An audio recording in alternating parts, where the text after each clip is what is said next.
Hello नमस्कार साथियों, कैसे हैं आप। जैसा कि हम सभी जान रहे साथियों, शिक्षकों को बिना शर्त राज्यकर्मी में समायोजन करें, ये बातें भी है आपको संदीप सौरभ जिन्होंने अभी शिक्षकों को राज्यकर्मी का जो आंदोलन हुआ था उसमें काफ़ी साथें दी थी। बाद में सभी साथियों ने कहा था कि हमारा आंदोलन हाईजैक हो चुका है, और मैंने भी साथियों ऐसा ही कुछ लगाया था। लेकिन कहीं ना कहीं आज कुछ भी अगर मिलने की उम्मीद जगी है तो इन्हीं के नेतृत्व में, और इन्होंने भी ये अभी जो राज्य सरकार द्वारा विशिष्ट शिक्षक नियमावली जो नियोजित शिक्षकों के लिए जारी की गई है, प्रारूप जिस पर आपत्ति मांगी गई है, तो उसी के बारे में भी ये विधायक संदीप सौरभ जो माले के हैं, जिन्होंने शुरू से महागठबंधन सरकार से वार्ता करने के बाद सरकार को तैयार किया है, उसी क्रम में इन्होंने भी माना है कि इसमें बहुत सारी खामियां हैं, बहुत सारी बाधाएं हैं जो नियोजित शिक्षकों के लिए नहीं होनी चाहिए। बिना शर्त राज्यकर्मी को दर्जा मिलना चाहिए। अगर परीक्षा लेने का प्रावधान है, जैसा कि इनका कहना है कि शिक्षा मंत्री ने कहा था कि सुप्रीम कोर्ट का कोई ऐसा आदेश है जिसमें लिखा गया है कि आप एक कर्मी को दूसरे कर्मी में समायोजन करते हैं तो कोई परीक्षा लेनी पड़ती है।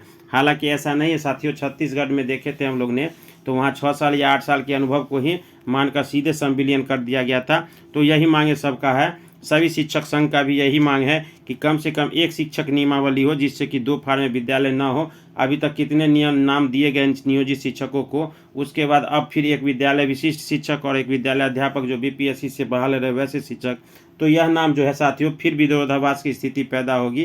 तो संदीप सौरभ ने भी कहा कि मैं भी मुख्यमंत्री को इस मामले में आपत्ति भी दूंगा और पत्र भी दूंगा कि जो बाधाएं नहीं होनी चाहिए उसको न करके सीधे राज्यकर्मी घोषित करें।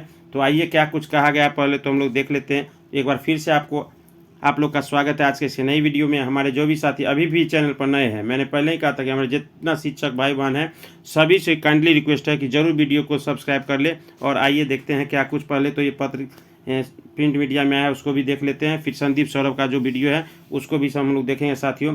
शिक्षकों को बिना राज्यकर्मी का शर्त भी समायोजन करे सरकार।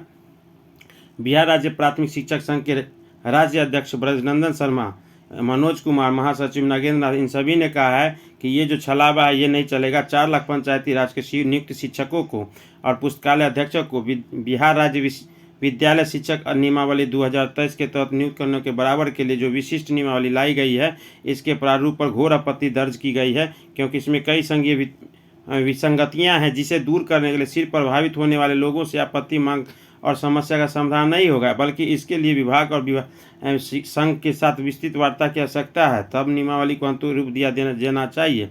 हालांकि साथियों जैसा हो कि एक तरफ इधर आपत्ति मांग दी गई है और निश्चित हो सकता है कि मुझे लग रहा है 75% से ऊपर कि आपको जो अगली कैबिनेट की बैठक होगी 17 अक्टूबर को, उसमें कहीं ये लोग पारित न कर दे, इसीलिए इन्होंने 1 सप्ताह का समय मांगा है। हालांकि सभी नियोजित शिक्षकों ने विरोध किया है कि जब हम सेवा शर्त हमारे नियोजित शिक्षकों की थी तो उसमें जो है हमको 60 वर्ष के लिए नियुक्त किया गया था। जब 60 वर्ष की नियुक्ति हो गई तो उसके बाद फिर से परीक्षा सक्षमता लेने की क्या आवश्यकता है, और नहीं पास करते 3 बार में तो हटा देने की क्या आवश्यकता है। हमारे परिजन बेघर हो जाएंगे, बेकार हो जाएंगे। अभी भी बहुत सारे शिक्षक रिटायर करने की स्थिति में है, तो इस स्थिति में वो कौन सा एग्जाम देंगे और कहाँ जाएंगे, क्योंकि पहले ही दक्षता और पात्रता जैसी परीक्षा हो गया है साथियों।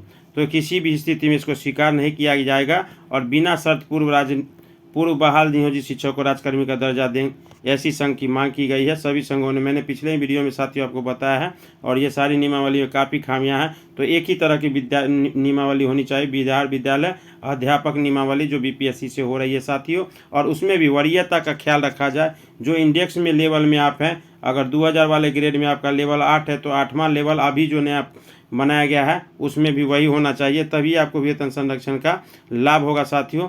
तो इस तरह की बातें कही गई, विसंगतियों से भरा हुआ है, और ये सारी जानकारी निकल के आ रहे हैं साथियों। और क्या कुछ संदीप सौरभ ने कहा उनको भी देखेंगे, तो हमारे चैनल को जरूर सब्सक्राइब कर लिए। और आइए कि देखते हैं क्या कुछ उन्होंने कहा है। मांग तो लंबे समय से लोग कर रहे थे, लेकिन पहले की सरकारों ने साफ साफ कह दिया था कि भगवान भी धरती पर आएगा तो नहीं मिलेगा। मौजूदा सरकार ने ये काम किया, तो एक तो इसको महत्वपूर्ण जीत हम मानते हैं।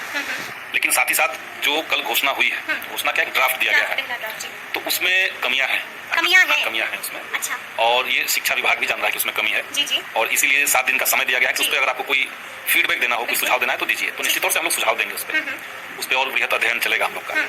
लेकिन जो सबसे साफ दिखने वाली कमियां हैं, तो अशुद्धियों की कमियां बहुत सारी इसमें, ग्रामेटिकल एरर्स बहुत सारे हैं। दूसरा है कि राज्यकर्मी शब्द का इस्तेमाल नहीं है जी, विशिष्ट शिक्षक। हाँ, तो एक तो कहा जाए कि ये नहीं, ये राज्यकर्मी है, तो एक तो राज्यकर्मी शब्द का इस्तेमाल हो, एक बात ये हम चाहते हैं। दूसरी बात हम चाहते हैं कि विशिष्ट शिक्षक का जो एक अलग से कैटेगरी आप बना रहे हैं। हमने एकदम शुरुआत में कहा था कि स्कूलों के अंदर अगर शिक्षकों के बीच में बहुत सारी श्रेणियां बना देंगे तो उससे शिक्षा का नुकसान है, उससे स्कूलों के अंदर लोकतंत्र का नुकसान है। श्रेणीबद्धता नहीं होनी चाहिए। इसीलिए सभी शिक्षकों को विद्यालय शिक्षक के रूप में, विद्यालय अध्यापक के रूप में रखा जाए और जो बीपीएससी से बहाल होंगे उनको भी और इनको भी, सबको एक तरह का शिक्षक के रूप में ट्रीट किया जाए। तो विशिष्ट शिक्षक की एक अलग कैटेगरी बनाना ये उचित नहीं है, मतलब इसको हटा ही दिया जाए, ये हम मांग करेंगे। तीसरी बात है कि जो पे इंडेक्स बनाया गया है उसमें प्राइमरी के लिए तो ठीक है, लेकिन जो मिडिल है, जो हाई स्कूल के टीचर हैं, उनका जो पे स्केल किया गया है वो घट रहा है, कम हो रहा है। बीपीएससी से बहाल जो होंगे उनसे उनका कम हो जाएगा। तो राज्य कर्मी का दर्जा चाहिए था, तो उनको उनका उसी तरह से उसका पे स्केल को ठीक किया जाए। ये दिख रहा है कि वो पे स्केल में कुछ कमी है। तीसरी कमी ये मुझे लगती है। चौथी कमी है कि ये जो अनुशासनात्मक कार्रवाई करने का बात है शिक्षकों के ऊपर, जिसके लिए आपने पत्र भी लिखा था, अलग से आपने मेथड बना दिया है ना, वो तो अलग चीज है। वो तो हमने कहा कि जो आंदोलन कर रहे हैं उनको उसके चलते प्रताड़ित न किया जाए, लेकिन सही बात है कि अगर राज्यकर्मी हुआ तो किस प्रक्रिया से किसी के ऊपर कार्रवाई हो सकती है।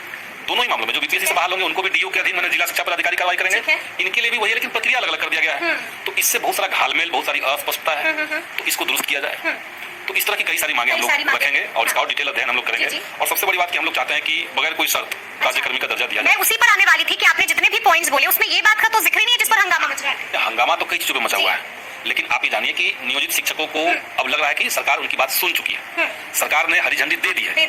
सरकार ने घोषणा जो किया था 15 अगस्त को, और उससे पहले 5 अगस्त को जो उम्मीद में थे, बिल्कुल। हाँ, तो सब लोग उम्मीद में थे, एक रिजल्ट आया है। लेकिन अभी धक्का लग गया है संदीप जी, क्योंकि हमारे पास मेल आ रहे हैं लगातार, वो कह रहे हैं कि अब ये छलावा नहीं चलेगा। पास मेल आ रहे हैं और आप समझिए मेरे पास क्या क्या आ रहा है। बिल्कुल, क्योंकि आप लगातार मुद्दा उठाते कल से ही मेरा फोन कभी रुक नहीं रहा, हैंग करने की स्थिति में आ गया। अच्छा, इतने ज्यादा लोग। लेकिन कई सारे लोग खुश हैं, लेकिन कमियां हैं। और मैं तो कह रहा हूँ कि शिक्षा विभाग भी कह रही है ना कि इसमें कमी है, तभी तो मांगा गया सजेशन। ये फाइनल कोई तो रिजल्ट नहीं है, इसीलिए इसमें बाकी शिक्षक संगठनों से भी हमारी बात हो रही है। और हम लोग मिलकर के चाहेंगे कि जो कमियां मैंने आपको बताई वो, और साथ ही साथ ये जो 3 परीक्षा आप लेंगे, एक तो आप उसको डिपार्टमेंटल एग्जामिनेशन कह नहीं रहे हैं, उसमें समकक्ष परीक्षा कुछ कह रहे हैं, तो वो परीक्षा फिर अलग से क्या होगा। हमारी तो लड़ाई इसी बात पे थी कि हमने कहा था कि नहीं, इनसे बीपीएससी की परीक्षा मत लीजिए। तो अगर कोई डिपार्टमेंटल एग्जाम, वो तो मानने को तैयार नहीं है कि हम परीक्षा नहीं देंगे, साफ कह रहे हैं कि को बिना किसी शर्त के राज्यकर्मी का दर्जा दीजिए। वो एक तरफा बात नहीं होती, जब बात होती है कहीं पे नेगोशिएशन होता है, तो हमारी भी मांग वही है कि आप परीक्षा मत लीजिए। और उसमें सरकार को अगर लगता है कि कई सारे टीचर्स का जो डॉक्यूमेंट है, जो हाईकोर्ट ने भी संज्ञान में लिया हुआ है, इसमें फर्जीवाड़ा है या अनुपलब्ध है, उनको आप होल्डिंग पे डाल दीजिए। ये क्या है, या तो सरकार बिना कोई परीक्षा के सबको राज्यकर्मी का दर्जा दे, ये किए। और अगर जैसा कि सरकार के ही एक सीनियर मंत्री हैं, वो कह रहे थे कि अगर किसी का अपग्रेडेशन होना है और उनका पूरा स्टेटस बदल जाना है, तो उसमें कोई ना कोई एक क्राइटेरिया लगाना पड़ता है, ऐसा सुप्रीम कोर्ट का आदेश है। जैसे जब पंचायत शिक्षक शुरुआत में शिक्षा मित्र बहाल हुए थे, उनको बाद में उनका नियोजन हो गया, तो उनकी एक दक्षता परीक्षा हुई थी, तभी उनको यहाँ लिया गया।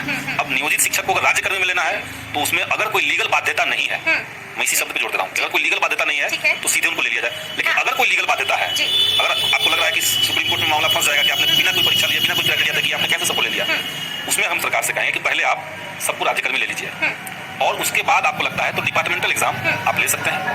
और हाँ, और जो डिपार्टमेंटल परीक्षा उत्तीर्ण नहीं करेंगे उनकी कुछ सुविधाएं आप रोक दीजिए, लेकिन नौकरी नहीं चली जाए, क्योंकि यहाँ पर साफ साफ कहा है कि 3 चांस है, तीनों बार असफल रहे तो सेवा मुक्त हो जाएगा, नौकरी से ये कतई गलत चीज है, ये इसको हम लोग स्वीकार नहीं कर रहे हैं। और इसलिए हमने कहा कि हम तो स्वागत कर रहे हैं ताकि सरकार ने चूंकि एक फैसला ले लिया।